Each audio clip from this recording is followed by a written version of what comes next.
Okay, this one should be a little shorter, but we're gonna call this one Pick a Side. And I call it Pick a Side because we must pick a side.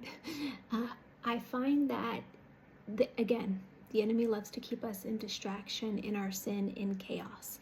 What is very interesting about this enemy, and I like to call him as our enemy because that's literally what he is. He's our enemy. He doesn't care if we worship him.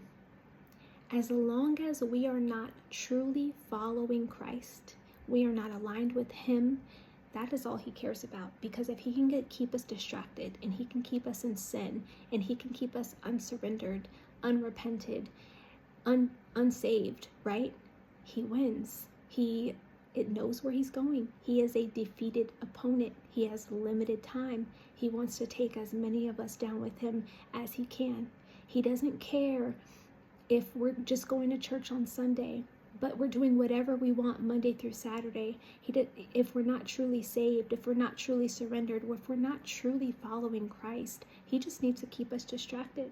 He just needs to keep us in the things of this world, right? Because the more we're in the world, the less we are seeking God's kingdom. And so I say this because there are atheists, there are unbelievers.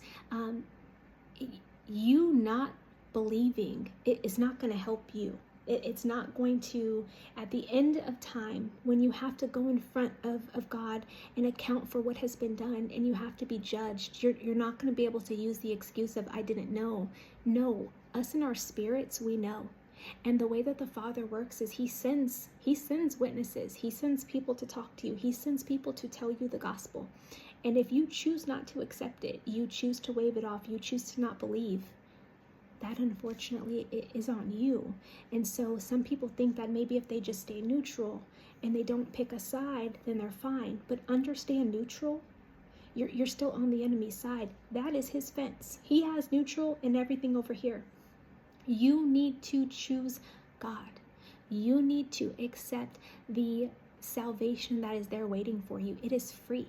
There is nothing that you have to do, but yes, you need to confess who Jesus is. You need to accept the price he paid for you. You need to surrender your worries, your burdens to him, and allow him to take root in you. Allow him to lead you, and you'll be set. But I had to really speak on it. It's important that you pick a side, especially with the times we're in. It's no way that you are living your life and you think we're in normal times right now. We see so many prophecies in the Bible being fulfilled at a rate that I never thought I'd see. So many prophecies being fulfilled in the timeline of our generations. That is unheard of. Pick a side, because you being neutral or you staying on the enemy's side is not going to help you. And at the end of the day, we all have to give an account. If you pick his side and you accept that salvation and you turn away from your sin and you allow him to lead you, you don't need to be perfect. Again, he's going to lead you. He's going to send you that helper, and that helper's going to start transforming you. That helper's going to start removing what doesn't need to be there.